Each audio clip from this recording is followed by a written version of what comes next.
Hello everyone, welcome back to my YouTube channel law and order. आज हम पढ़ने जा रहे हैं बीएनएस के एक और नए टॉपिक को, जो कि है पनिशमेंट। पनिशमेंट को डिफाइन किया गया है चैप्टर 2 ऑफ बीएनएस में, जिसमें सेक्शन 4 से लेके सेक्शन 13 तक पनिशमेंट्स के बारे में बताया गया है। इन सेक्शंस को पढ़ने से पहले देखते हैं कि पनिशमेंट्स की क्या बेसिक रिक्वायरमेंट है। तो पनिशमेंट की सबसे बड़ी बेसिक रिक्वायरमेंट ये है कि इंजरी होना चाहिए। अब इंजरी को सेक्शन 2 सब क्लास 14 ऑफ बीएनएस में बताया गया है, जिसमें यह कहा गया है कि कोई भी हार्म जो कि इलीगल एक्ट या कि ओमिशन से किसी भी पर्सन को होता है तो वो इंजरी कहलाएगी। अब वो हार्म जो है तो किस प्रकार के होंगे?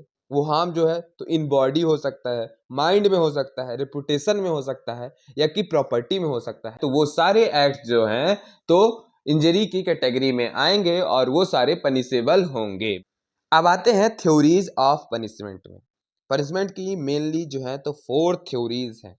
पहली डिटेरेंट, दूसरी प्रिवेंटिव, तीसरी रिफॉर्मेटिव और चौथी रिट्रीब्यूटिव। डिटेरेंट की बात करें तो वो ऐसी पनिशमेंट है जहां सोसाइटी में एक एग्जाम्पल सेट करना होता है। ऐसी पनिशमेंट दे कोर्ट की जाकि एक सोसाइटी में एग्जाम्पल सेट हो। दूसरी प्रिवेंटिव, कि उसमें जो है तो क्रिमिनल को अलग ही कर दिया जाता है सोसाइटी से। मतलब जो कोर्ट है तो जो क्रिमिनल का एक इम्पैक्ट ना पड़े सोसाइटी में, तो उसको जो है तो सोसाइटी से बाहर फेंक दिया। मतलब घर के जैसे अगर तुम बेकार कर रहे हो घर में काम, तो तुमको घर से जो है तो बाहर ही निकाल दिया। तीसरी है reformative, to change persons mindset. मतलब कि पर्सन का माइंडसेट, अब कोई क्रिमिनल है तो उसके जो है तो माइंडसेट को चेंज करना, उसका जो है तो सुधारीकरण करना, वो रिफॉर्मेटिव टाइप ऑफ पनिशमेंट होती है। चौथी रिट्रीब्यूटिव। रिट्रीब्यूटिव जो है तो उसको कह सकते हैं कि रिवेंज थ्योरी बोल सकते हैं। जहाँ क्या होता है कि tooth for tooth, hand for hand. नहीं, पहले जमाने में क्या होता था कि दांत के बदले दांत, हाथ के बदले हाथ। मतलब जो जैसा ऑफेंस तुम करोगे वैसा ही तुम पाओगे। तो ये सारी थी थ्योरीज ऑफ पनिशमेंट। अब आते हैं इसके सेक्शंस में। तो शुरू करते हैं सेक्शन 4 ऑफ बीएनएस से, जिसमें पनिशमेंट्स की 6 टाइप्स को मेंशन किया गया है। पहला है डेथ पनिशमेंट, दूसरा है इम्प्रिजनमेंट फॉर लाइफ, तीसरा है imprisonment which is of 2 description, namely rigorous and simple. अब रिगोरस का मतलब क्या होता है कि जो पनिशमेंट है उसके साथ हार्ड लेबर जो है तो इंक्लूडेड है, और सिंपल पनिशमेंट में सिर्फ सिंपल इम्प्रिजनमेंट होती है। चौथा है for feature of property. For feature of property एक सीजेशन ऑफ प्रॉपर्टी, मतलब किसी भी प्रॉपर्टी को सीज कर लेना, कब्जे पे ले लेना, वो एक पनिशमेंट है। पांचवा है फाइन, किसी पे फाइन इम्पोज करना एक पनिशमेंट है। और छठा है कम्युनिटी सर्विस। कम्युनिटी सर्विस इस बीएनएस में नया है, आईपीसी में ऐसा कोई पनिशमेंट जो है तो मेंशन नहीं थी। तो ये था अपना सेक्शन 4। अब आगे चलते हैं सेक्शन 5 में, जो कि कम्यूटेशन ऑफ सेंटेंस है। इसको समझने से पहले समझते हैं कि कम्यूटेशन किसे कहते हैं। कम्यूटेशन का मतलब होता है कि किसी भी पनिशमेंट को कम्यूट करना, मतलब कि उसको कम कर देना, कम्यूटेशन कहलाता है। अब इस सेक्शन में क्या है कि द अप्रोप्रिएट गवर्नमेंट में without the consent of the offender commute any punishment under this Sanhita to any other punishment in accordance with section 474 of the Bharatiya Nagarik सुरक्षा संहिता। मतलब कि जो अप्रोप्रिएट गवर्नमेंट है वो ऑफेंडर के कंसेंट के बिना कोई भी पनिशमेंट को संहिता के किसी ऑर्डर के अंदर जो है तो कम्यूट कर सकती है, बट उसको जो है तो इन अकॉर्डेंस विद सेक्शन 474 जो कि talks about power of commutation जो है बात करता है, तो उसके अकॉर्डिंग ही उसको जो है तो कम्यूट करना होगा। अब इसमें एक एक्सप्रेशन है अप्रोप्रिएट गवर्नमेंट। तो अप्रोप्रिएट गवर्नमेंट जो है तो सेंट्रल गवर्नमेंट भी हो सकती है और स्टेट गवर्नमेंट भी हो सकती है। इसमें एक्सप्लेनेशन दिया गया है। तो इसमें यह कहा गया है कि in cases where the sentence is sentence of death, जहां सेंटेंस जो है तो पनिशमेंट की जो सेंटेंस है वो सेंटेंस ऑफ डेथ है, या कि कोई भी ऐसा ऑफेंस जो कि लॉ मैटर है, executive power of the union, तो उसके अगेंस्ट है, तो वो सेंट्रल गवर्नमेंट होगी वहां पे अप्रोप्रिएट गवर्नमेंट। और या कि कोई भी ऐसा केस जहां पे सेंटेंस जो है तो विदर ऑफ डेथ और नॉट, और या किस for an offence against any law relating to a matter to which the executive power of the state extend. मतलब कि जहां जो है तो स्टेट की जो है तो एक्सिक्यूटिव पावर एक्सटेंड होती है और उसके मैटर के अगेंस्ट कोई भी ऐसा ऑफेंस है, तो वहां जो है तो स्टेट गवर्नमेंट अप्रोप्रिएट गवर्नमेंट के रोल पे आएगी।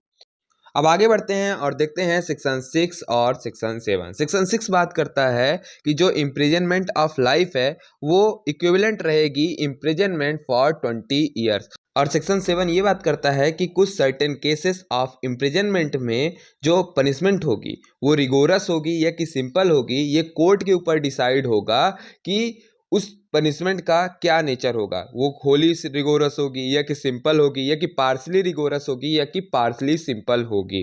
तो ये थे सेक्शन 6 और 7। अब आगे चलते हैं सेक्शन 8 की तरफ, जो कि बात करता है amount of fine, liability in default of payment of fine etcetera की। इस सेक्शन में टोटल जो सब क्लॉजेस हैं वो 8 हैं। तो शुरू करते हैं पहले सब क्लॉज में, जो ये कहता है कि जहाँ पे सम जो है तो एक्सप्रेस नहीं है, मतलब जो राशि है फाइन की वो एक्सप्रेस नहीं है, तो वो अमाउंट जो है तो अनलिमिटेड होगा मगर एक्सेसिव नहीं होगा। एक्सेसिव से मतलब होता है कि अत्यधिक नहीं होगा। अगला सब क्लॉज बात करता है कि जब फाइन का नॉन पेमेंट होगा, मतलब कि जो जुर्माना कोर्ट ने लगाया है उसका जो है तो पेमेंट नहीं होगा, तो उसके डिफॉल्ट में इम्प्रिजनमेंट मिलेगी उस ऑफेंडर को। तो इसमें दो सिचुएशंस दी गई हैं, एक जहां पनिशमेंट और फाइन दिया गया हो, मतलब इम्प्रिजनमेंट और फाइन दिया गया हो किसी ऑफेंडर को, तो वहां पे अगर वो फाइन नहीं देता है तो उसको फाइन न देने के उस पे डिफॉल्ट पे उसको इम्प्रिजनमेंट मिलेगी। दूसरा बात करता है इम्प्रिजनमेंट और फाइन ओनली। तो ये दोनों सिचुएशंस हैं जहां पे अगर फाइन जो है तो नहीं पेमेंट होता है तो उस पे जो है तो इनको डिफॉल्ट पे इम्प्रिजनमेंट होगी, और ये कंटेम्प्ट कोर्ट डिसाइड करेगा कि सेंटेंस है इम्प्रिजनमेंट की वो कितनी होगी। अब अगला सब क्लॉज बात करता है limit to the imprisonment of fine.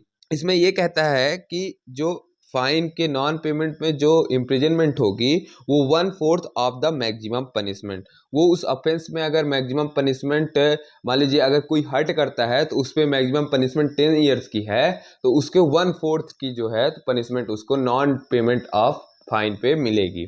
अब इस पे आते हैं अगला सब क्लॉज, जो कि ये कहता है कि जो डिस्क्रिप्शन है इम्प्रिजनमेंट का नॉन पेमेंट के लिए, तो वो क्या हो सकता है, वो रिगोरस भी हो सकता है और सिंपल इम्प्रिजनमेंट होगा। और ये जो डिस्क्रिप्शन है वो सिर्फ default of non payment of fine बस के लिए नहीं, वो डिफॉल्ट ऑफ कम्युनिटी सर्विस के लिए भी होगा, जो कि अभी अभी जो बीएनएस में है तो इंक्लूड हुआ है। अब अगला सब क्लॉज है 5, जिसमें जो टर्म है इम्प्रिजनमेंट की उसको बताया गया है in the case of default of non payment of fine और या कि डिफॉल्ट ऑफ कम्युनिटी सर्विस। तो इसमें टर्म है तो वो ऐसे है कि अगर जो फाइन है वो 5,000 तक का है और उस पर डिफॉल्ट हो जाता है तो उसमें जो है तो 2 मंथ की इम्प्रिजनमेंट हो सकती है, और अगर जो है 10,000 तक का जो है तो फाइन है तो उसमें 4 मंथ तक की इम्प्रिजनमेंट हो सकती है। अब इस पे 2 केस देखते हैं नॉन पेमेंट ऑफ फाइन पे। पहला है Rajeshwar Singh versus state of Uttar Pradesh 2007। इस केस में क्या हुआ कि सुप्रीम कोर्ट ने ये रूल किया कि जो नॉन पेमेंट ऑफ फाइन है वो अलोन सफिशिएंट नहीं है कि किसी भी पर्सन को इम्प्रिजनमेंट का वारंट करा जाए। अगला केस देखते हैं जो कि Rakesh Kumar versus state of Haryana 2019 का केस है, जिसमें सुप्रीम कोर्ट ने ये डायरेक्ट किया हरियाणा गवर्नमेंट को कि जो इम्प्रिजनमेंट है पर्सन की, फाइन नहीं दे पा रहा है, तो उसकी जो है तो फाइनेंशियल डिफिकल्टीज को भी कंसीडर करा जाए। तो इन दो केसेस से थोड़ा एक ब्रॉडर कॉन्सेप्ट मिलता है default imprisonment on non payment of fine के कॉन्सेप्ट पे। तो ये था सब क्लॉज 5। अब आगे के सब क्लॉजेस को हम अपने नेक्स्ट वीडियो में देखेंगे। तो प्लीज़ अगर आपको ये वीडियो समझ में आया और ये पूरा कॉन्सेप्ट पनिशमेंट का अभी तक का समझ में आया तो please like share and subscribe to my channel. Thank you, bye bye.